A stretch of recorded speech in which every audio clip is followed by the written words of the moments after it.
r/ProRevenge. Client tried to screw me by locking me out of my own system. Edit. Since so many people assume this happened in the States, I just wanted to say that I'm from a small country in Europe. The laws and regulations here are different than in the States. We have a government agency here that has everything to do with registering companies, and they do keep track of who's who. If you are a serial startup guy who leaves nothing but burnt ashes behind you, you cannot do it here.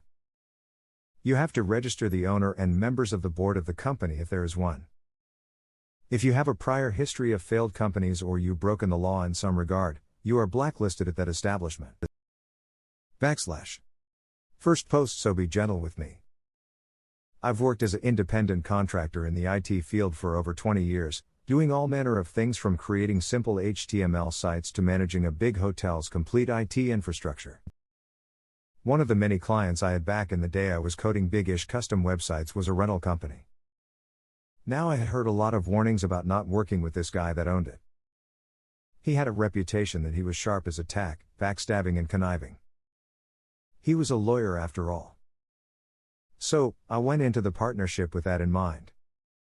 He wanted a new website for his renting gig, where people would list their home for rent, renters would sign up and pay a subscription to the site, and he would get the whole lot. Hang out of the ordinary there. So we make a pretty good deal on paper, we sign it, and I get started on the project. Coding everything in PHP goes well, but he demands suddenly that I show him progress only a week into the progress. He wants to see the website front now. This is just the tip of the iceberg.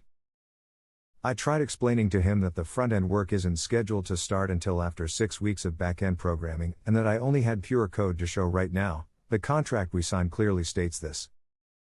He then gets on his high horse and demands that I put everything on hold to do the front-end first, design and then program. I, being really young at the time and fairly naive, agree to this without asking for it to be added to the contract as an addendum and start working on the design now. Now, the contract stated that I was given free reign of the design decisions as long as I maintain the same color scheme and use the same logo on the site.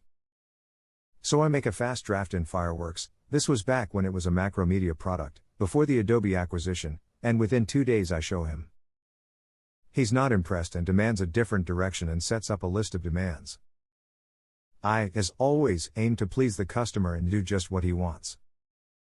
I design a new layout, with his list of demands, but he doesn't like that either. That's how the next 3 months go. A never-ending circle where he is never happy with anything. Now close to 4 months into the project, he demands to see a working showcase of the back end. I point out that he himself changed the order and how the project was being done and had demanded that I do the front-end design first instead of the back end as stated in the contract, which he now turns on me and says, "Yes, the contract we both signed says you will have a working back end to show me at the end of the month. If you don't honor that, I will have to take my business elsewhere and seek compensation for your lack of professionalism." Okay, I now have 12 days to do a back end for the site. So I get a friend to help me and we work tirelessly through a weekend and I have a good base to work from in 9 days. At this point he has only paid the security on the contract, about 5% of the total price, and has shielded himself from paying by hiding behind. Well, if you can't honor the contract, why should I? Finish 20 work and then I'll pay as per the contract. Remembering now all the warnings I had heard about this guy, I decide to add a special function to the code just to be safe, more on that later. So, now it's the end of the month, we have a front-end design he is okay with, a back-end that has been finished to about 85% of what is required according to the contract, and I still have 1 month left to finish everything else. Time for show and tell. Since I was working on this development, I was running it on my own dev server and showed him this in a browser on his computer. I mentioned to him that since I only had 512 kilobits per second upstream from the server it might lag a little, but it wouldn't when it would be put on the productional server he has his website on at his hosting company. He says that's okay and the demonstration goes on. As I'm showing him the site, both front end and back end, I can see he's immensely happy with it, although he would never say so out loud. He is trying to hide his smile that pops up regularly and his eyes gleam with all the added ways he can now start making money from. Anyway, he now says that it's way too slow, this is wrong, that is wrong. Blah blah blah. Client. I want you to put it up on my prod server and see how the speed is. Me. Okay, no problem, I can make that happen. Please pay 50% of the contract and I'll get right on it. Okay, I wait a few days and then I get an email from him where he includes a forwarded message from the bank detailing a transaction from him to me to the amount of the 50% I asked for. So I push the system to his prod server so he can take a look at it, under beta.hisdomain.tld. I then send him an email stating that he can try the system with the supplied credentials. What he doesn't know is that I knew he had been fishing around for another programmer to do this project, to pick up from a lazy deadbeat who couldn't do anything right. So I knew he would most likely try to screw me. What I also suspected was that the email he sent me with the transaction proof was a fake, which it ended up being. ProRevenge 1. Remember that small function I mentioned? Well, what it did was if user X, his user, tries to remove user Y, my admin, from the system without one setting being changed in the config first, the system will first delete and purge the database and then remove all the documents in the webroot. Well, not 5 minutes after he reads the email from me, he does just that. He tries to delete my admin user from the system to lock me out. Guess who has nothing of the project left? He does. ProRevenge 2. Since it is considered forgery to spoof an email, especially from a bank, I sent the information to the authorities and he goes under investigation by both the police and the bank lawyers. ProRevenge 3.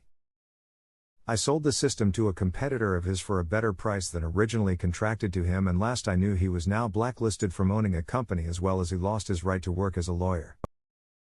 I only got that 5% he paid at the beginning and for working for just over 5 months on this project that is hardly anything. But the knowledge of his demise will keep my heart warm for the rest of my life. A response to the post. Give a man a fire and he's warm for a day, but set fire to him and he's warm for the rest of his life. Terry Pratchett. A response to this comment. One of my favorite Pratchett quotes. A response to the post. I have never understood why people are like that, boggles my mind. Great revenge, by the way. A response to this comment. And what kind of lawyer is stupid enough to forge a bank transaction? That's your law license right there. Some people have their heads so far up their own ass they think they can go around lying to and defrauding people willy-nilly and no one will ever catch on or realize what they're up to. A response to the post. Jesus man, that's some fucked up shit. The reason of working with bad cheap clients in my country is the reason I'm not working full stack as a freelancer anymore. People expect you to work for pennies because they have no idea how much work you put into, and they think all you do is just a website, man. Everyone has one. Like I could be spending 6 months setting up Elasticsearch, database, a backend API and business logic, front-end UI, UX design on a design tool like Figma, then write React for front-end, and I have to keep myself updated with all these tools and modules I use. But apparently all I do is just a website, so it should cost 1-2K for 6 months of very specialized work. Clients are dicks. A response to this comment. You just went through 3 or 4 different unique positions. I learned a long time ago just because I can doesn't mean I should. You hire me a programmer, that's what I do, not infrastructure, web ops, design, or project management. If I chose to do anything else for you, it's a gift. Keeps the brain sane. A response to the post. That is awesome. Also, just FYI, if you're in California, emails are considered verbal modifications of the original contract. So he'd never win a court case against you. It's not just CA, many jurisdictions follow the same rule, especially when the power dynamic is lawyer/layman. He just likes throwing that degree around like the big whopping dick he'll never actually have. Anyway, I like your solution even more. R/malicious compliance gold.